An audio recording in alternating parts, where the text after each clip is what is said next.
नमस्कार दोस्तों, मैं रितु आचार्य। कैसे हैं आप लोग? आजकल फिर से बिग बॉस एकदम जोर पकड़ा हुआ है और मुझे बहुत खुशी है कि सलमान खान भी अब थोड़े से नॉर्मल हो गए हैं और पूरा एपिसोड बहुत ही धमाल से वो लास्ट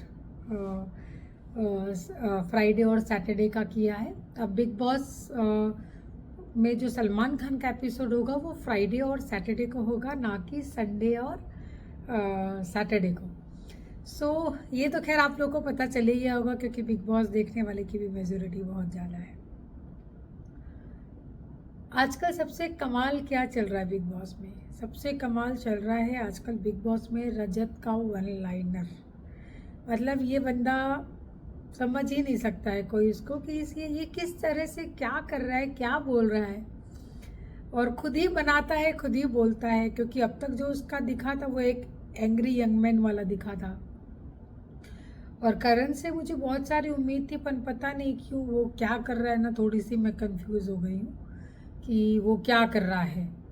और रहा सवाल चाहत का, तो वो जैसे बजती है वो बजती रहती है और सही टाइम पे बजती है। उसकी भी कोई मतलब मुद्दा एक ही घूम फिर के विवियन पे वो जा रही है और अविनाश पे जा रही है। और मुझे उम्मीद है कि धीरे धीरे उसे और भी अलग से मुद्दे मिलेंगे।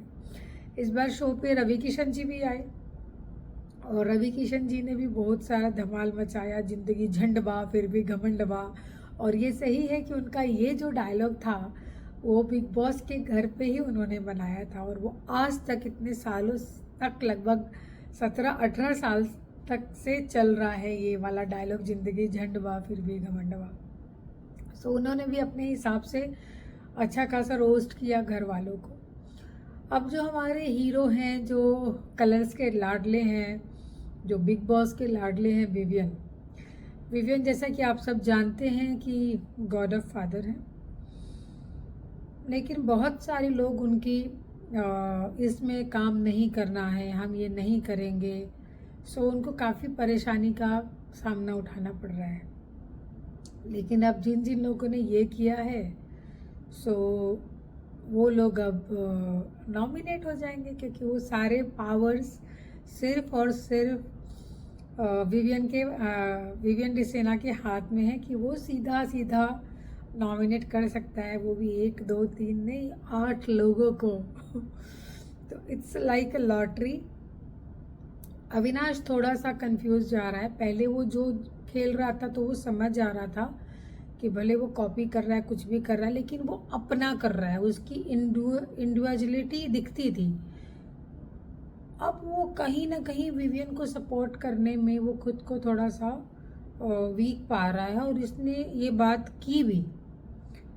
और ये बात ईशा से उसने ये बात की, ईशा और एलिस से, कि भाई ऐसा नहीं है कि वो जो कर रहा है करे, लेकिन उसकी हर चीज़ पे हाँ में हाँ हम नहीं मिला सकते हैं। But some of the reason अभी ईसा और एलिस ऐसा बोलती है कि नहीं कोई बात नहीं, अभी उसका टाइम ऑफ गॉड है, तो तब तक तो हमको उसकी बात सुननी चाहिए और हमको सबको एक साथ ही रहना चाहिए। और वैसे भी हम लोगों को अब सबने बोल ही दिया कि हम 4 की टीम है, तो तुम ऐसा करोगे तो हमारी टीम टूट जाएगी। तो सच में अभी देखने में एक अलग तरह का मज़ा आ रहा है एंड क्लियरिटी। और अभी जो दो नए कंटेस्टेंट जो आए हैं, जिन लोगों ने स्पिट विला और यूट्यूबर हैं समथिंग समथिंग समथिंग, देखते हैं क्या कर लेंगे। लेकिन पुराने कंटेस्टेंट ही काफ़ी है। Let's see. खाली चिल्लाने और चीखने से नहीं होता है। लेकिन अभी रजत बहुत ही अच्छे ट्रैक पे हैं और शिल्पा जी को जो कन्फ्यूज़न का टैग लगा है वो सच में कन्फ्यूज़, और वो एक्सेप्ट भी करती है कि मुझे नहीं समझ आ रहा है। अगर विवियन ने बोला है कि भाई घर चलाएगा तो मैं एक बार उस पर भरोसा कर लूँ। तो शिल्पा जी, मैं आपसे एक बात कहना चाहूँगी कि ये बिग बॉस का घर है, यहाँ पे भरोसा नहीं करिए। जो आपको ठीक लगता है at the moment, at the ये, आप वो करिए, क्योंकि यहाँ पे हर कोई एक दूसरे की पीठ पे छुरा भोंकेगा। क्योंकि और सीधे सी बात है कि एंड में अगर आप 4 लोग रह जाएंगे, 10 लोग रह जाएंगे, तो आपके पास चॉइस ही नहीं, आपको एक दूसरे को ही नॉमिनेट करना पड़ेगा। तो मुझे नहीं पता कि आप क्यों कंफ्यूज हो रही हैं।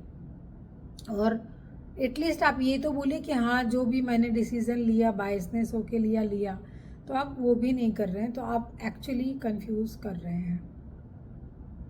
और करण, वापस लौट आओ, तुम गलत ट्रैक पे जा रहे हो। जहाँ बोलना चाहिए, जहाँ जो करना चाहिए वो आप नहीं कर रहे हो, और आप भी थोड़ा सा सेफ प्ले कर रहे हो, ऐसा मुझे लग रहा है। ये मेरा मानना है। सेकेंडली, अभी तो एक्चुअली जितने भी रील्स बनेगी वो सब बनेगी रजत भाई की शायरी के ऊपर सो और सारा वैसे तो नहीं दिखती है और बहुत चुप रहती है, और मैंने एक चीज़ नोटिस की है सारा की, वो कभी आई कांटेक्ट मिला के बात नहीं करती। ऑलवेज वो ऐसे ही बात करेगी, मैंने कॉफ़ी गिरा दी, हाँ सलमान सर, मतलब क्या है, आँख से आँख मिला के बात करो ना, आप सही हो गलत हो जो भी हो। वो कभी किसी से आई कांटेक्ट की बात नहीं करती, और सडनली अभी विवियन के साथ उनका पंगा है तो वो सब एकदम होता है ना कि विलन विलन टाइप का है।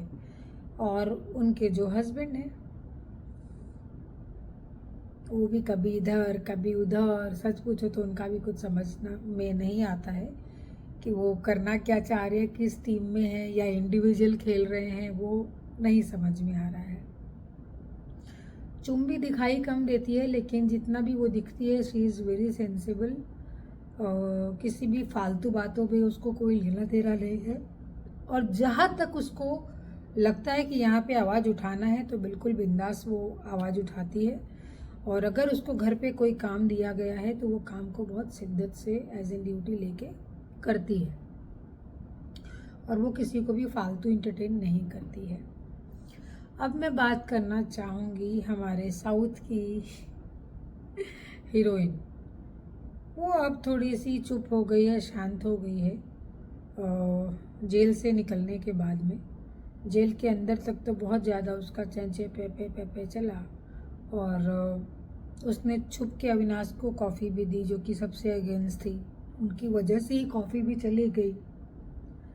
तो सबके डबल चेहरे तो हैं, अभी भी शायद रियल फेस नहीं आ रहा है। और विवियन ऐसा बिल्कुल नहीं है जैसा वो वहाँ पे बिहेव कर रहा है, क्यों कर रहा है मुझे नहीं पता। ना तो वो इतना सीधा है कि इतने प्यार से पूछता, अच्छा तो आपको काम नहीं करना, ओके फैंटास्टिक सुपर, अरे सो वो आपकी रिस्पॉन्सिबिलिटी है उनको मना के पटा के काम करवाना। उसके बाद अच्छा बनने के लिए, जैसे रात को किसी ने काम को मना कर दिया तो फिर सुबह जाके विवियन भाई लगे रहते हैं बैठ के कि अच्छा अब मैं फ्रेश माइंड में आपको पूछ रहा हूँ, आपका क्या जवाब है। तो सामने वाला बेइज्जती करेगा ना कि भाई मेरा जवाब अभी भी वही है जो कल था। और फेयर अनफेयर की बात तो हमें नहीं पता है, लेकिन मैंने देखा है कि हर बार बिग बॉस के घर में खाने को ऐसा मुद्दा बनाया जाता है कि जैसे कि बिग बॉस के घर में उनको खाना ही नहीं दिया जाता है, जबकि ये पूरी तरह से गलत बात है। मतलब मैं किसी भी सीजन में जब लोग खाने के लिए रोते हैं और ऐसी ऐसी चीज़ के लिए रोते हैं कि भाई आम जिंदगी में आप उसको खाते भी नहीं हो। आप ही बताओ 5 स्टार या डेयरी मिल्क कौन सा सेलिब्रिटी है जो खाता होगा? एक भी सेलिब्रिटी का आप नाम मुझे बता दीजिए जो चॉकलेट को देख के वाह ये वो, मतलब इतने सारे नाटक नौटंकी हो प्लीज।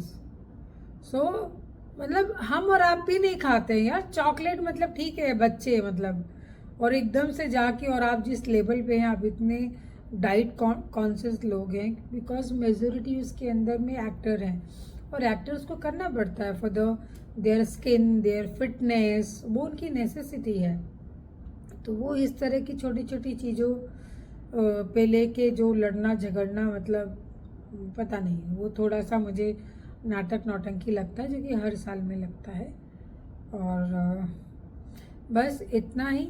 और अब देखते हैं आज नॉमिनेशन होगा और डेफिनेटली वो उन सब को, हाँ एक चीज़ है, अभी नॉमिनेशन का एपिसोड नहीं हुआ है। अगर आज मैं इस वीडियो को अपलोड करने में कामयाब रहती हूँ तो मुझे ये देखना है कि क्या शिल्पा जी को भी वो नॉमिनेट करता है। अब पता चलेगा कितनी लॉयल्टी है। हालांकि मेरा गट फीलिंग ऐसा बोल रहा है कि वो शिल्पा जी को नॉमिनेट नहीं करेगा, करण को तो डेफिनेटली करेगा, रजत को करेगा, चाहत पांडे को करेगा क्योंकि चाहत पांडे उसके एकदम हॉट फेवरेट है, बग्गा जी को भी करेगा, और कौन है,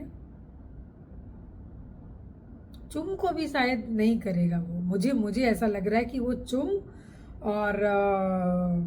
चुम एंड शिल्पा जी को नहीं करेगा, बाकी रेस्ट ऑफ जितने हैं ना उन सबको करेगा, जो नए कंटेस्टेंट आए उनको भी, और अपने में से जो उसकी 4 की चंडाल चौकड़ी है उसमें भी डेफिनेटली नहीं करेगा। तो ऐसे 6 नाम वो सेव करेगा। तो अब मुझे ये देखना है, और स्पेशली मुझे देखना है शिल्पा जी की कि क्या वो शिल्पा जी को नॉमिनेट करता। अगर वो शिल्पा जी को नॉमिनेट करेगा तो प्लीज़ शिल्पा जी अब आप अपनी आँख कान नाक सब चीज़ खोल लीजिए।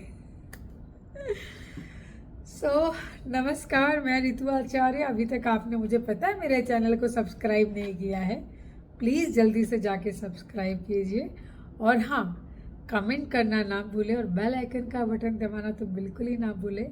तो आपको हमारे चैनल पे बिग बॉस का रिव्यू हो या जो अभी चल रहा है उसका रिव्यू हो, हम कोशिश करते हैं कि हम आपको देते रहें, जितनी भी हमारी ऑडियंस है। And thank you. सब अपना ख्याल रखें, अपने परिवार का ख्याल रखें, खुश रहे, और कानून व्यवस्था पे भरोसा रखें। जय हिंद, जय भारत।